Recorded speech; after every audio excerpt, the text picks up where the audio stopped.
लगभग 2 किलोमीटर की एरिया में 12 लाख लोगों का रहना हैरानी वाली बात है ना। लेकिन ऐसा ही कुछ हाल है सपनों के शहर मुंबई के बीच में बसने वाले सबसे बड़े स्लम एरिया धारावी का, जहां पर रहने वाली जनसंख्या कई देशों की जनसंख्या से भी कहीं ज्यादा है। और आज के इस वीडियो में भी हम आपको वर्ल्ड के one of the biggest slum Dharavi के बारे में बहुत सारे इंटरेस्टिंग फैक्ट्स बताने वाले हैं। फैक्ट नंबर 1, मुंबई शहर के बीचों बीच मौजूद धारावी स्लम का यह एरिया 18वीं सदी में एक आइलैंड हुआ करता था, जहां पर मछुआरे मछली पकड़ने का काम करते थे। लेकिन जैसे जैसे समय बीतता गया वैसे ही इस आइलैंड का पानी दलदल बनता गया, जिसके कारण यहाँ पर मछली पकड़ने का काम खत्म हो गया और फिर लोगों ने यहाँ पर रहना और घर बनाना शुरू कर दिया। शुरुआत में जो लोग आकर यहाँ पर बसे उन्होंने अपने लिए बड़े बड़े घर बनाए, लेकिन जैसे ही जनसंख्या बढ़ती गई वैसे ही घरों का आकार छोटा होता गया और देखते ही देखते धारावी एशिया का सबसे बड़ा स्लम एरिया बन गया। फैक्ट नंबर 2, धारावी को एशिया का सबसे बड़ा स्लम कहा जाता है, लेकिन यहाँ ध्यान देने वाली बात यह है कि यह जनसंख्या के हिसाब से एशिया का सबसे बड़ा स्लम है, जबकि एरिया के हिसाब से अगर देखें तो ये मैक्सिको के नेजा चालको इट्जा और कराची के ओरांगी स्लम के बाद से एशिया का दूसरा और दुनिया का तीसरा सबसे बड़ा स्लम है।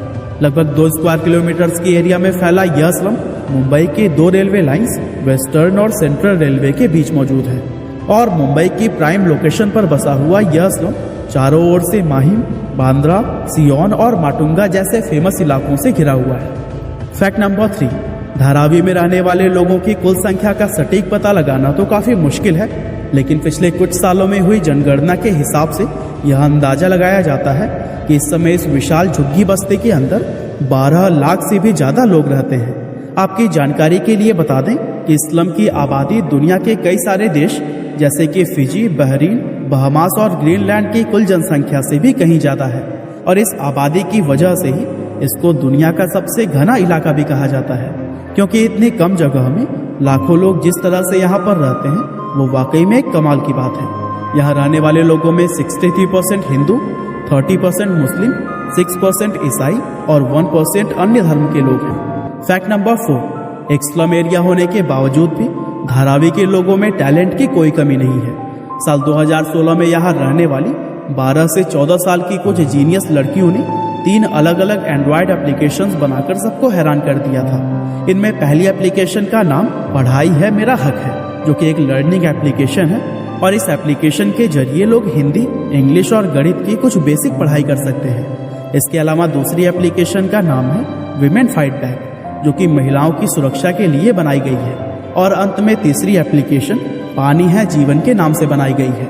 इस एप्लीकेशन को यहाँ पर रहने वाले लोगों के बीच पानी के लिए होने वाली मारामारी को खत्म करने के लिए बनाया गया है। दरअसल यह एप्लीकेशन नल के अंदर पानी आते ही अपने रजिस्टर्ड यूजर्स को एक अलर्ट मैसेज भेज देती है और इस अलर्ट से लोगों को पता चल जाता है कि नल में पानी आ चुका है और इससे लोगों का काफी समय बच जाता है, क्योंकि इस एप्लीकेशन के आने से पहले लोग कई घंटे नल के पास खड़े होकर पानी के आने का इंतजार करते थे। इसके अलावा धारावी को भारत का सबसे ज्यादा पढ़ा लिखा स्लम एरिया माना जाता है, क्योंकि यहाँ के लोग पढ़ाई लिखाई को भी काफी महत्व देते हैं।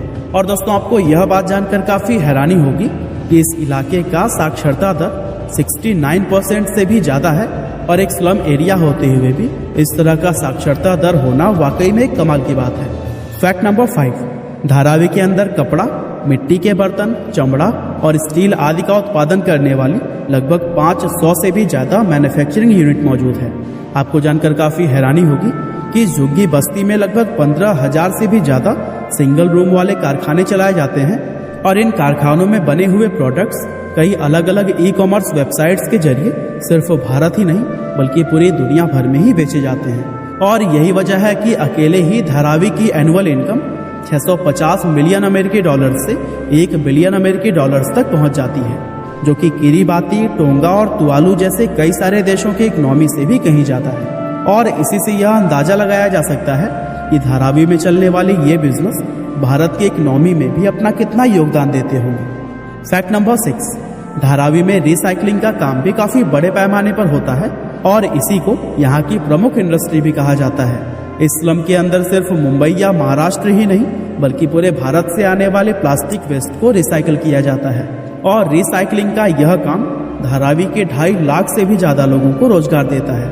और इस एरिया में प्लास्टिक के अलावा भी ग्लास और मेटल जैसे वेस्टेज को भी रिसाइकल करने का काम किया जाता है। और ये काम करने वाला हर व्यक्ति 10 से 14 हजार रुपये प्रति माह तक आसानी से कमा लेता है, जो कि हमारे भारत की मिनिमम मजदूरी वेतन से काफ़ी अच्छा है। फैक्ट नंबर 7, धारावी के अंदर धारावी रॉक्स नाम का एक जंक बैंड है जो कि काफ़ी ज़्यादा फेमस है। इस बैंड के अंदर झुग्गी में रहने वाले 12 से 15 ऐसे लड़के हैं जो कि कचरा बीनने का काम करते हैं। और इस बैंड की खासियत यह है कि ये लोग म्यूजिक को बनाने के लिए ओरिजिनल म्यूजिक इंस्ट्रूमेंट की जगह पर पानी के डिब्बे, स्टिक्स, कांच की बोतलें और धातु से बनी हुई कुछ दूसरे चीज़ों का इस्तेमाल करते हैं। और यही वजह है कि यह बैंड इतना ज़्यादा क्रिएटिव और टैलेंटेड माना जाता है। फैक्ट नंबर 8, धारावी सिर्फ भारत या एशिया में ही नहीं बल्कि पूरी दुनिया में प्रसिद्ध है, क्योंकि भारत घूमने आने वाले विदेशी लोगों की लिस्ट में इस स्लम एरिया का नाम सबसे ऊपर रहता है। वैसे यह बात काफ़ी हैरान करने वाली है कि आज भारत घूमने आने वाले विदेशी लोग दिल्ली और ताजमहल जैसी फेमस जगहों को छोड़कर धारावी घूमना ज़्यादा पसंद करते हैं। और यही वजह है कि आज इन विदेशी लोगों को धारावी का गाइडेड टूर भी ऑफर किया जाता है। और इस गाइडेड टूर के जरिए ये विदेशी लोग धारावी के जीवन को काफ़ी बारीकी से देख पाते हैं। फैक्ट नंबर 9, धारावी हमेशा से ही हिंदी फिल्म इंडस्ट्री बॉलीवुड का एक अहम हिस्सा रहा है। मशहूर फिल्म डायरेक्टर और राइटर सुधीर मिश्रा ने 1992 में आई धारावी नाम की अपनी फिल्म के अंदर स्लम के लोगों की लाइफ को काफ़ी अच्छे से दिखाया था, जिसके लिए इस फिल्म ने नेशनल अवार्ड भी जीता था। इसके अलावा ऑस्कर विजेता फिल्म स्लम डॉग मिलेनियर भी धारावी के स्लम में ही शूट की गई थी। इन दोनों फिल्मों के अलावा और भी बहुत सारी फिल्मों जैसे कि दीवार, सलाम बॉम्बे, परिंदा, भूतनाथ रिटर्न्स, आमिर और गली बॉय की शूटिंग भी धारावी में ही की गई है। और इन सब के अलावा बॉलीवुड में काम करने वाले जूनियर कलाकार सबसे बड़ी संख्या में धारावी से ही आते हैं। और यही वजह है कि बॉलीवुड और धारावी का यह नाता अटूट है। तो दोस्तों, यह थे धारावी से जुड़े हुए कुछ इंटरेस्टिंग फैक्ट्स। क्या आप कभी स्लम एरिया में गए हैं, या फिर अगर आप यहीं पर रहते हैं तो फिर हमें कमेंट करके ज़रूर बताइएगा। आपका बहुमूल्य समय देने के लिए बहुत बहुत धन्यवाद।